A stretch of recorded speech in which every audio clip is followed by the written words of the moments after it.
Passons maintenant à notre rubrique droit du travail. J'accueille pour cela Sarah Schifferling, avocate. Bonjour. Bonjour. Alors on va parler aujourd'hui de la question Internet, vie privée. C'est vrai que la limite entre les deux est parfois très mince. Alors est-ce que concrètement on a le droit d'utiliser Internet sur son lieu de travail? Alors concrètement, oui, on a le droit d'utiliser Internet sur son lieu de travail. L'employeur ne peut pas interdire de manière générale et absolue l'utilisation d'Internet.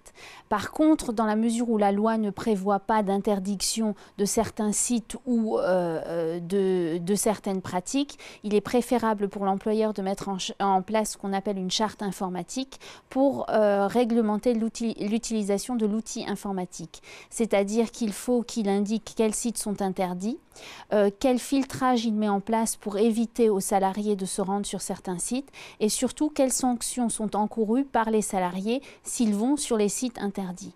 Donc c'est plutôt l'employeur que la loi qui détermine la façon dont on a le droit d'utiliser Internet sur son lieu de travail, sachant que la limite c'est toujours l'abus parce que le salarié ne doit pas utiliser Internet à d'autres fins qu'à des fins professionnelles ou à des fins personnelles, mais il ne doit pas exagérer dans son utilisation. Alors justement, un abus, qu'est-ce qui définit vraiment un abus? Est-ce qu'on peut être licencié pour un abus? Alors, lorsque l'on navigue sur des sites extra-professionnels, on peut être sanctionné si on y reste trop longtemps. Et il faut savoir que la principale obligation du salarié, c'est de fournir du travail. Donc, si on passe plus de temps sur Internet que de fournir son travail, effectivement, ça constitue un abus. L'employeur peut licencier pour cause réelle et sérieuse ou pour faute grave. Et il peut également porter plainte pour abus de confiance, pour détournement du temps de travail parce qu'on a passé trop de temps sur Internet plutôt que de faire ce qu'on a à faire et la raison pour laquelle on est payé. Est-ce qu'Internet est un outil qui est très litigieux? Est-ce qu'il y a souvent des cas comme ça?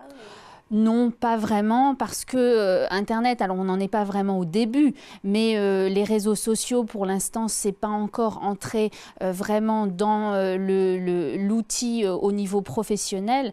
Donc pour l'instant, il y a un certain nombre de cas.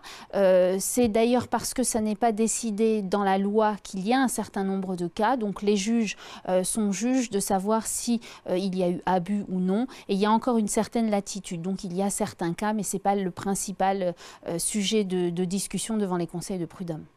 Alors, est-ce que mon employeur, par exemple, a le droit de surveiller ce que moi je fais sur mon ordinateur? Alors oui et non. Ça dépend premièrement de la charte qu'il a mise en place. Ça dépend également des sites que vous consultez. Tous les sites que vous consultez, on considère que vous les consultez à titre professionnel. Ça veut dire que sur le principe, l'employeur peut regarder les sites que vous avez consultés. Il peut également, parce que vous êtes censé travailler à titre professionnel sur votre ordinateur, donc il peut vérifier les fichiers, à moins que ces fichiers ne soient officiellement identifiés comme étant des fichiers privés. Alors il faut savoir que le seul fait d'indiquer données personnelles ne constitue pas forcément un fichier privé. Donc la question qui se pose, c'est de savoir ce qui est vraiment un fichier privé et ce qui est un fichier professionnel. Donc de manière générale, on présume que c'est un fichier professionnel, à moins qu'il soit clairement identifié comme fichier privé.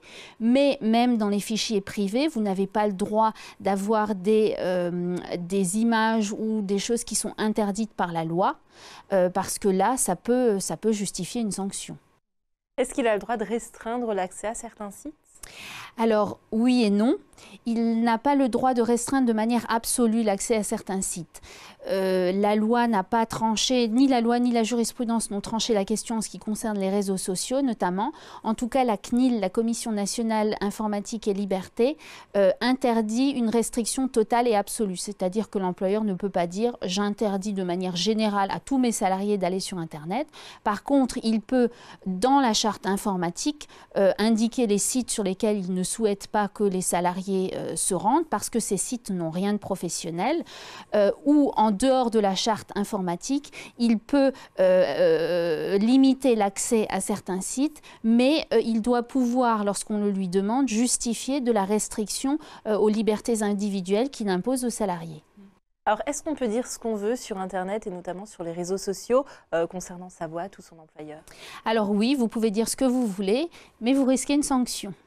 Donc, la connexion au réseau social, de même que les connexions à un site internet sont présumées être à caractère professionnel, à moins pour le salarié de prouver que c'était des propos privés et qu'il avait limité l'accès à son mur. C'est-à-dire que si l'employeur y a accès alors que le salarié ne lui a pas interdit l'accès, l'employeur peut se servir de ce qui est sur le mur.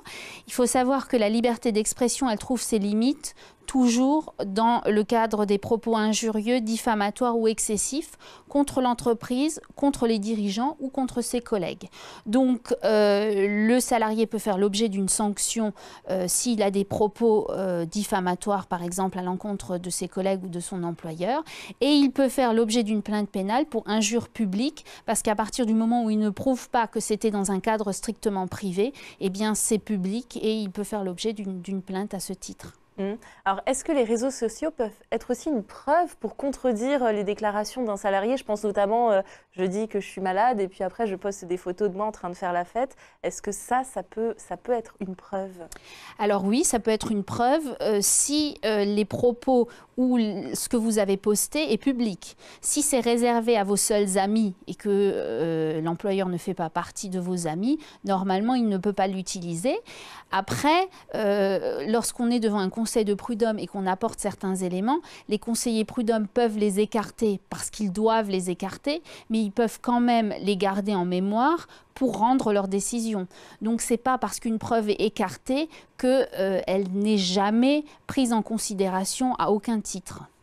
Alors, est-ce que l'employeur peut être tenu responsable si jamais j'utilise mon ordinateur au travail pour, je ne sais pas, des sites de pédophilie, du téléchargement illégal, des choses comme ça?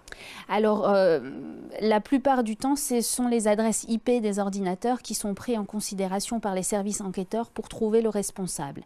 Donc, on s'adresse généralement à l'employeur parce que c'est lui qui est le titulaire, le propriétaire des ordinateurs et c'est vers lui que les services enquêteurs se tournent.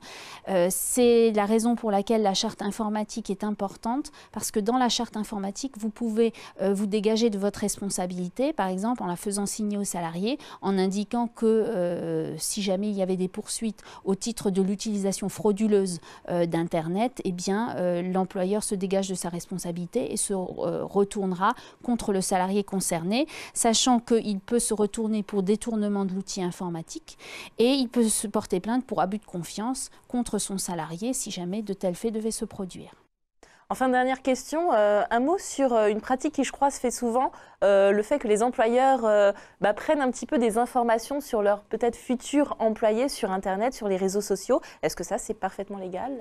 Alors, c'est légal à partir du moment où on donne des informations sur les réseaux sociaux ou sur Internet. C'est bien pour que les autres gens puissent les lire et puissent en avoir connaissance. Donc, si quelqu'un ne veut pas qu'il y ait des propos ou des images qui soient vues par un futur employeur potentiel, il ne faut pas qu'il les mette sur Internet. En résumé, il faut faire toujours très attention à ce qu'on met sur Internet. Il faut faire toujours très attention à ce qu'on met sur Internet et à ce qu'on fait pendant son temps de travail. Très bien. Merci beaucoup, Sarah Schifferling, d'être venue répondre à toutes nos questions. On reste